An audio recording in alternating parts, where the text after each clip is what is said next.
Yeah, Randy Galloway in Dallas, our friend, he calls it Overreaction Monday in Dallas. If the Cowboys win, they're the best team ever. If they lose, fire everybody. Listen, I love college football. College football fans are absurd. Every BCS Bowl, the minute the game ends, that team's number one. As I said when USC beat Penn State, I don't know if they're number one. I think they have the deepest roster, but let the games play out. If you listen to people in Utah, it would be sacrilegious to not vote unbeaten Utah number one.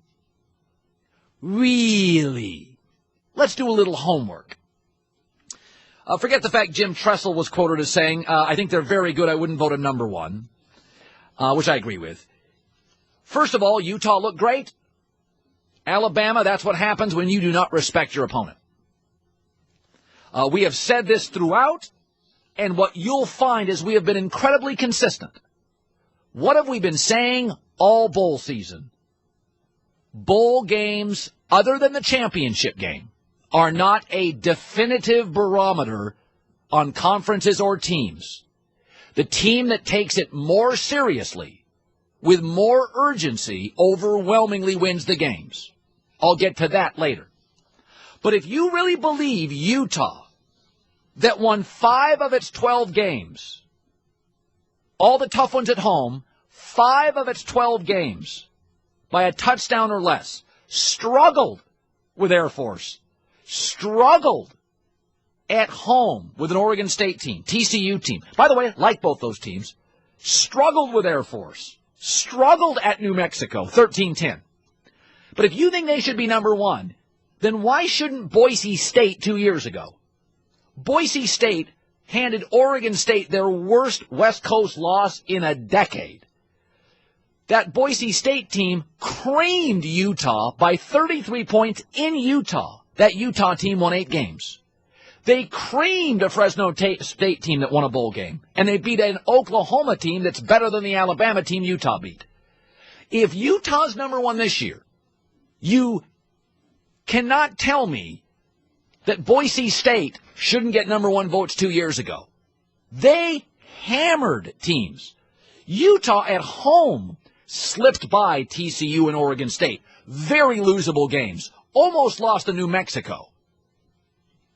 Boise State scored over 40 points in all but 2 games and dropped 43 in an Oklahoma team. And they weren't even considered. So let's take a deep breath. Now, here is the truth about college football, and I've always been totally consistent about this. It isn't fair. It isn't even. The NCAA acknowledges the conference Utah's in is not even BCS sanctioned. Don't blame me, blame the sport. It's also ridiculous to think that Utah and Oklahoma have the same players. I went back this morning and looked at the last 4 Utah recruiting classes, 45th, 61st, 71st, and 55. For them to be the best team in college football, you have to believe that every one of their recruits massively overachieved, and all of USC, Oklahoma, and Florida's massively underachieved. Because we've never thought Alabama is in Florida, Oklahoma, or USC's class. You have to believe that Utah's recruits are massively overachieving. And USC's are massively underachieving if Utah is the number one team in the country. The other argument, well, Utah's unbeaten. We've been incredibly consistent on that. That is not the be-all, end-all on our show. LSU won the national title last year with 2 losses. If undefeated, we've been consistent on all these. A, I'll never vote a non-BCS team national champ. B, I consider the quality of depth of talent. And there is no fair or even talent in college football. Get over even and fair. Okay, it's not fair in America that Vermont's got its economy and New York's got its economy. That's just the way it is. Go move to Vermont or go move to New York. Number 3, I've never thought undefeated is the be-all, end-all. Okay, LSU, national title with 2 losses last year. Okay, college football is a beauty contest. USC and Florida are Cindy Crawford. Utah is Sandra Bullock. She can look great depending on the night or the scene or the movie, but nobody thinks her DNA is the same as Cindy Crawford's. And because somebody slips through a non-BCS conference unbeaten and then, like a lot of underdogs, can beat a favorite, I'm going to anoint them number one is absurd. Let me give you an idea of how ridiculous it is.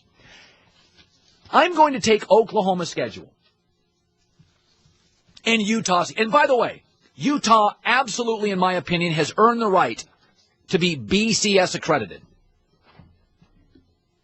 Utah struggled at Air Force, struggled against a horrible Michigan team that lost to Appalachian State a year ago, struggled with Oregon State, struggled at New Mexico, and struggled but did beat TCU.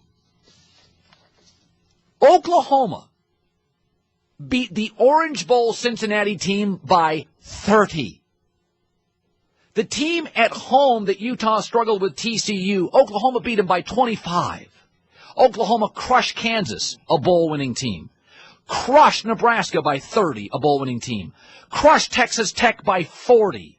Crushed Oklahoma State by 20. Crushed Missouri, who won a bowl game, by 40. Has scored over 65 straight weeks. Okay.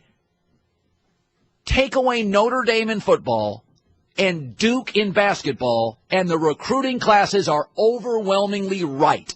There is not a single team that dominates its conference in college football that doesn't dominate recruiting. Period. No exception. Who dominates Big Ten recruiting? Penn State, Michigan, Ohio State. They dominate the conference. Who dominates Big 12 football? Texas, Oklahoma. They dominate recruiting. Who dominates the SEC? LSU, Florida. They dominate recruiting. When Miami dominated the Big East, they dominated recruiting. I am not saying Utah's not legit. I am not saying I wouldn't put them like 3.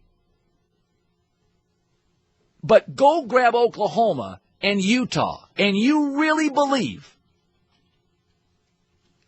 if Oklahoma polishes off Florida, like they've polished off virtually everybody by 40 points, physically humiliating teams, Utah's better because they went undefeated? So did Boise State. So did Tulane. So did Utah 3 years ago. Big, dominant programs, unless it's the national championship, do not respect the Boise States and come in flat. And I do think the Utah team deserves a great deal of respect. Very shocking outcome, and they didn't sort of beat Alabama. They worked Alabama. Ohio State, Texas tonight. Take a few calls on this. 888 say ESPN. It's the Herd on ESPN Radio.